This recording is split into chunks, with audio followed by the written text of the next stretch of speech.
Ça va? J'entends pas. Ça va? Ah, ça va. Merci Gérard de ce joli témoignage et de ces notes qui sont pleines de... Laurent, pleines de positivité. Merci en tout cas de ce joli témoignage. Maintenant, place à Laurent Calmel, que vous connaissez ou pas. Laurent Calmel, c'est la maison Calmel et Joseph. Vous êtes, Laurent, allez, on fait une présentation rapide de votre duo. Vous êtes... bonjour. Bonjour. Installé dans le Languedoc depuis un petit moment. Vous-même, provençal à une époque, languedocien depuis de cœur. Oui, voilà, j'ai grandi en Provence et mes racines sont en Languedoc. Et on a créé une société de négoce avec mon associé Jérôme Joseph il y a une quinzaine d'années dans le secteur de Carcassonne, avec l'idée de proposer une photo du Languedoc-Roussillon au travers de ces différents terroirs. Jérôme et moi avons pas mal bossé à l'étranger et on s'est rendu compte que les gens ne connaissaient pas les terroirs du Languedoc-Roussillon. Pour eux, les vins du Languedoc étaient des vins ronds, fruités, agréables, mais ils n'avaient pas de notion de terroir. Donc on s'est dit, on va essayer d'aller vinifier les terroirs avec de la précision, en partenariat avec des producteurs. Vous êtes négociant aujourd'hui. Hein. On est négociant. Négociant, c'est 1 million de bouteilles que vous vendez? On a 1 million de bouteilles aujourd'hui, avec 90% à l'export et 10% en France. Ça veut dire que Calmel et Joseph, aujourd'hui, quand on parle de terroir, vous êtes répartis où? Entre Aude et Hérault? Sur quel terroir? On est sur les terroirs, on démarre en Pic-Saint-Lô, Terrazu-Larzac, et on descend Faugère, Saint-Chinan, Corbière, Minervois, jusqu'au Côte-du-Roussillon village. Vous travaillez sur les fondamentaux qu'évoquait Gérard il y a un instant, sur l'authenticité de ces terroirs, sur faire parler ces terroirs, ces cépages? Bien sûr, le but est de mettre en évidence le terroir, et surtout, il faut que chaque terroir soit très différent de l'autre, de manière à ce que les gens comprennent que dans notre région, en fait, on propose souvent des assemblages qui sont toujours Syrah, Grenache, Carignan, mais c'est très très différent si on fait ça sur le terroir de Faugère ou sur celui de Saint-Chinan par exemple. Et nous, notre intérêt, c'est de montrer aux gens qu'il y a énormément de terroirs très très différents et qu'on peut un petit peu aller chercher ce qui nous intéresse dans chaque appellation. C'est la marque de fabrique, c'est l'ADN.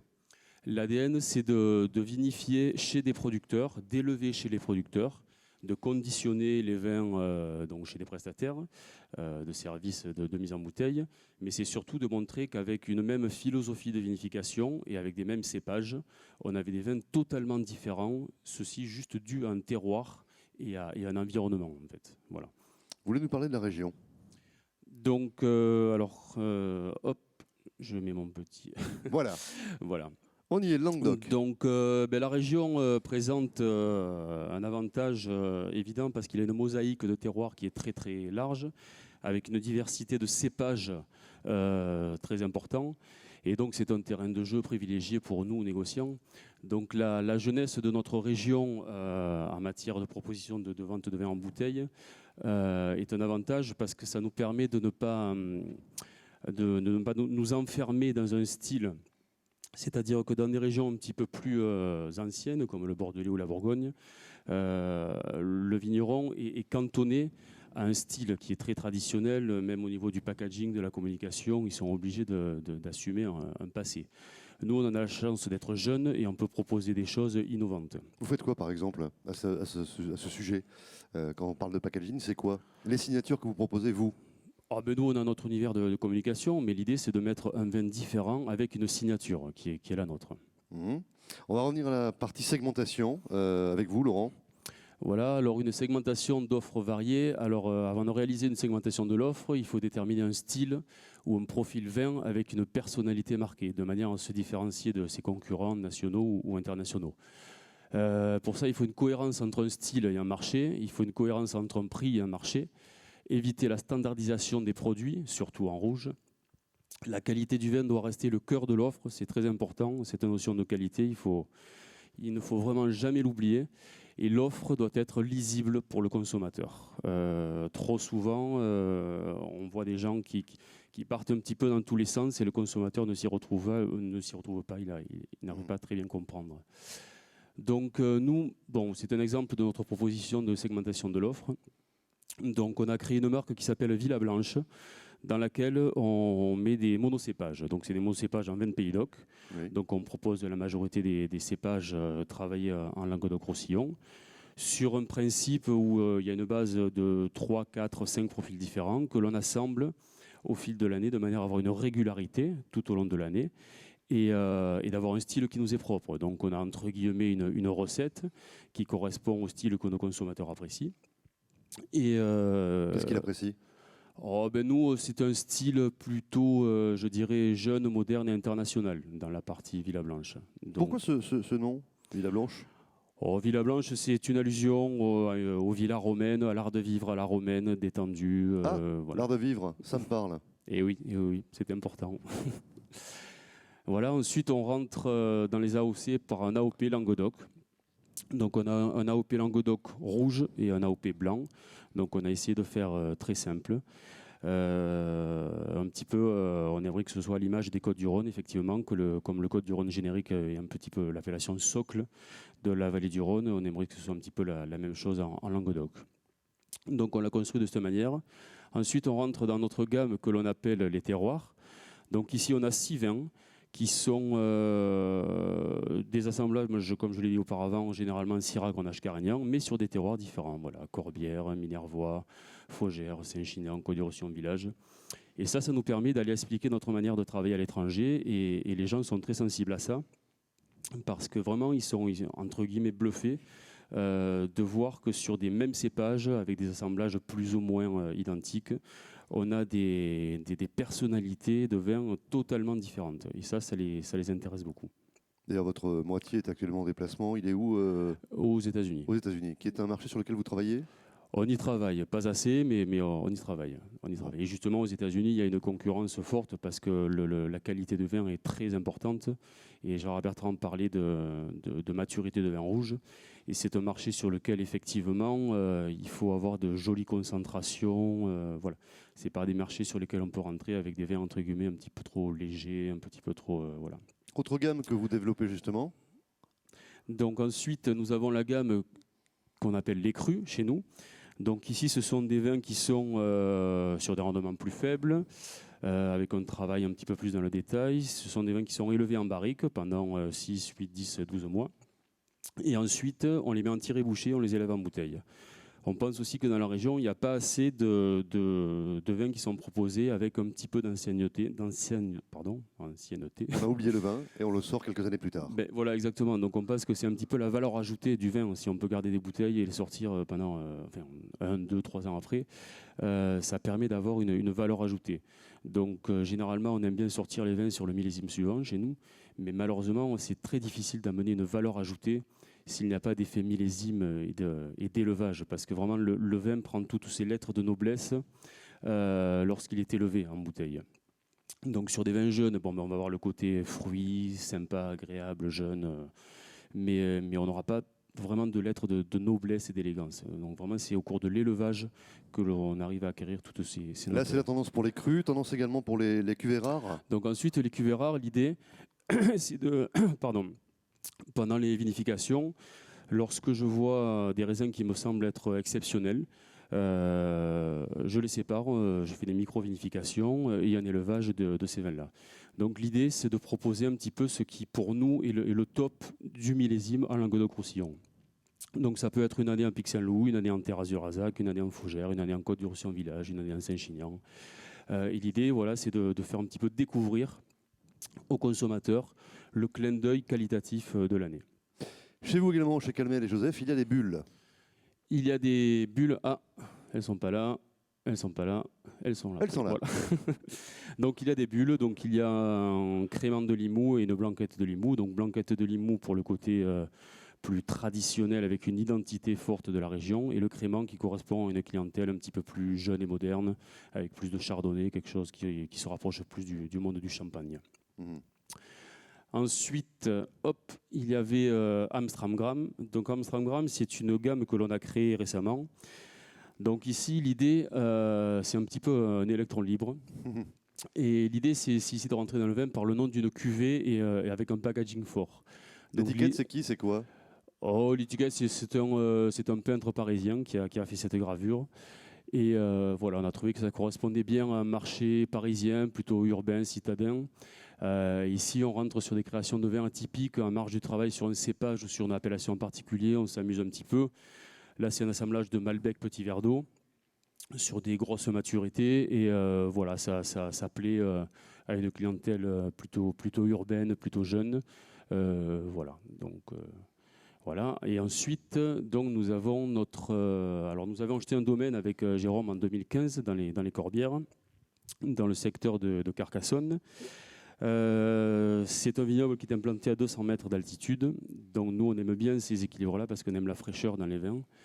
Et donc on a tout basculé en bio quand on est arrivé en 2015 et on s'est mis à travailler les sols de manière naturelle, à essayer de faire revivre les sols. Enfin voilà, ce sont des techniques qui sont bien connues aujourd'hui.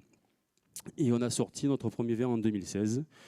On l'a élevé et donc l'idée c'était de revenir vraiment à l'essentiel du vin, c'est-à-dire que pas de trituration, pas de technologie, pas de froid, pas de levure. On laisse en l'état. Voilà, on a essayé de faire quelque chose de très pur.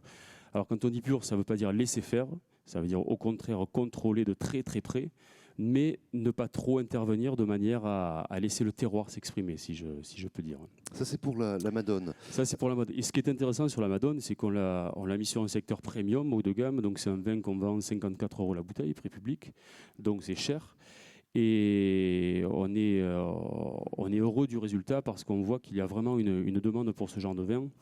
Et aujourd'hui, le consommateur, qu'il soit français ou international, n'a plus trop d'a priori sur la région Languedoc-Roussillon. Ça ne lui pose pas de problème d'acheter un vin cher, même s'il vient du Languedoc-Roussillon. C'est combien de cuvées de colle?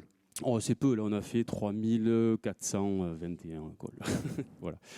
Donc voilà, tout ça pour dire que dans la région, aujourd'hui, on peut faire des grands vins. Il y a beaucoup de gens qui font de très grands vins et la consommation derrière suit. Donc c'est une chose très, très positive. Ouais, on va reparler un tout petit peu de vous aujourd'hui. La gamme chez vous concernant, c'est 35 cuvées différentes. Voilà, alors nous, aujourd'hui, on propose 35 vins et il faut que chaque vin ait sa propre personnalité et réponde aux critères de son segment. Donc, il faut que chaque vin fasse apparaître au segment, enfin, il faut que chaque vin soit vraiment rentre dans la bonne case, voilà, pour faire plus simple. C'est ce que disait Gérard Bertrand voilà, il y a quelques minutes. Exactement. Oui. Donc en fait, pour ça, il faut réaliser une sélection parcellaire rigoureuse. Il faut réaliser des vinifications sur site, enfin, pour ce qui nous concerne, réaliser des élevages sur site, déterminer avec précision nos assemblages et enfin réaliser les mises en bouteille de manière à maîtriser le moindre détail entre la vigne et la bouteille. Donc comment procédons-nous? Donc pour Villa Blanche, je l'avais déjà un petit peu expliqué auparavant, on a entre 4 et 5 styles de cépages que l'on assemble au fur et à mesure des tirages. Et l'avantage, c'est d'avoir un profil de vin qui soit personnalisé et d'avoir une constance de ce profil au fil des tirages et des millésimes. Et concernant les AOP, donc la diversité de parcelles sélectionnées en fonction de leur zone de production et de leur niveau qualitatif, nous permet de construire un vin signé maison avec une qualité constante. Donc le fait d'être nous avec les producteurs sur les terroirs voilà, au quotidien nous permet d'avoir vraiment une signature. Un mot Laurent avant de conclure sur les différents partenariats, vous travaillez de quelle manière? Donc nous sommes à la recherche constante de nouveaux partenaires avec une forte sensibilité environnementale et notamment bio. Nous sommes fidèles avec nos partenaires, bien évidemment, d'aujourd'hui afin d'assurer la régularité et le style maison auquel nos clients sont attachés. Et ces partenaires permettent de construire une relation gagnant-gagnant sur le long terme. Ils participent ainsi à la segmentation de l'offre des vins du Languedoc-Roussillon. Donc pour les producteurs, en fait, le fait que l'on ait ce partenariat, eux, ils ont une vision sur le long terme. Donc ils savent quel style de raisin ils doivent produire pour quelle bouteille et pour quel marché. Et donc ça va être orienté de manière différente pour leur marché, pour nos marchés. Voilà. Donc pour nous, c'est très intéressant d'avoir cette vision. Nous, enfin, comment dire, on ne va pas faire le marché une fois que les vins sont faits, voilà, et dire il nous faut ci, il nous faut ça. On essaie de le prendre en amont et de construire les vins en fonction de nos marchés. L'avenir, vous êtes confiant? L'avenir, on est assez confiant, oui, on est content. Le Languedoc-Roussillon est sur une phase plutôt positive depuis ces 15 dernières années. Voilà. Ensuite, nous, Notre développement passera par la multiplication des gammes. Donc l'idée est de faire découvrir encore plus de vins à nos clients, surtout étrangers. Plus de rouge parce que c'est la couleur qui est à l'honneur aujourd'hui. Ce rouge, vous avez des idées, des tendances peut-être sur lesquelles vous travaillez? Alors nous, on aime bien les profils avec beaucoup de fraîcheur, beaucoup d'élégance, voilà, une belle aromatique. Encore une fois, ça ne veut pas dire sous-maturité, ne pas confondre élégance et sous-maturité. Mais pour arriver sur ces élégances-là, généralement, il faut travailler sur les sols. On se rend compte aujourd'hui que les sols vivants, travaillés en biodynamie ou autres, amènent des fraîcheurs qui sont incomparables, avec des pH qui sont difficilement atteignables sur d'autres sols. Et donc nous, on aimerait travailler de plus en plus voilà, ce genre de profil. Mais encore une fois, il ne faut pas que de ça, il faut un petit peu de tout. Mais voilà, nous, on va se développer par la multiplication des gammes et pas par l'augmentation du volume par gamme. Disons qu'on a un modèle de travail qui ne nous permet pas de faire d'énormes volumes par référence. Allez, il nous reste 2 minutes. Laurent, Voilà. conclut. Donc en conclusion, je dirais donc qu'en tant que négociant, c'est un plaisir de tous les jours de travailler dans cette région. Car elle laisse une liberté de création totale et une diversité dans les produits inégalés. Donc la reconnaissance des marchés et de nos pairs passera obligatoirement par une qualité irréprochable et constante. Voilà, la région se doit de proposer une segmentation de son offre qui soit claire et lisible pour le consommateur. Elle doit convaincre très rapidement sa capacité à produire de très grands vins à l'égal de ces régions voisines plus prestigieuses. Donc c'est un enjeu économique majeur pour l'ensemble de la filière de production. Et voilà, et encore une fois, je pense qu'on a la chance de travailler dans une région qui nous offre une liberté de création, je pense, inégalée dans le monde. Voilà, on est libre et c'est très bien. Restez comme ça. Merci à vous. Laurent Merci. Calmel, qu'on peut applaudir. On a pris un petit peu de retard, donc c'est maintenant une partie historique qu'on va développer ensemble avec Marc Dubernay, qui va